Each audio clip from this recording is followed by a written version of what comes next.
Hello, my name is Bianca, and I'm going to show you the modern take on the classic sculpted eye.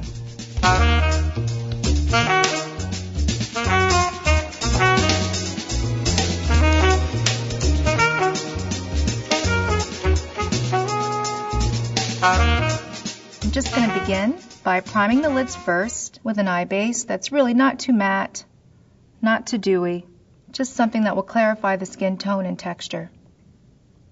I'm just going to work with a mid-tone brown that's flat in texture, and just by starting on the outside of the eye, I'm just going to begin finding that bone and accentuating that shape. Now to keep the eyes open, we're going to use a smaller brush with the same tone. On the lower lash line, I'm just going to stipple a little bit of color through the lower lashes. Sticking to a warmer color palette will ensure that the eyes don't look tired. In order to start to create our contrast between light and dark, just going to begin by highlighting the eyelid of the eyes by using a color that's not only a bit brighter, but also has a bit of shimmer.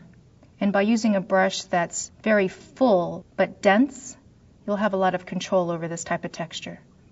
Moving to a brush that's a little bit more of a point, I'm going to use that same combination to highlight just on the inside corner underneath.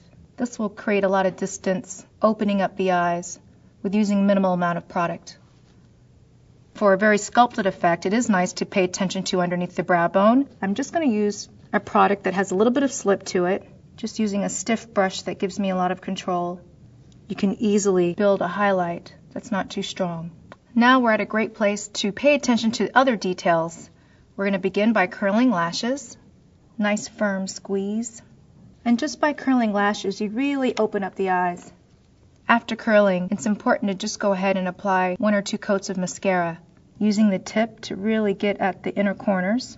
And applying mascara on the bottom will also open up the eyes, since we're highlighting and contour underneath as well. Focusing on highlighting, I'm using a kohl pencil that has a little bit of a sparkle to it. And that's a great way to open up eyes and will make the eye appear a bit more rounded. It's also important to pay attention to eyebrows as well. Just using a brow pencil just to fill in the gaps. Just adding a little bit of detail, the more polished the look will be. It's always a great idea to use a little bit of a brow gel just to groom the hair and to keep it in place. As a final step, I'm just going to warm up the crease a bit more with a very soft brush. So just finishing up our contour over here. That completes our sculpted eye for today. So you can see it's easy. By just understanding the fundamentals of highlighting and contouring, you'll be able to create the perfect sculpted eye.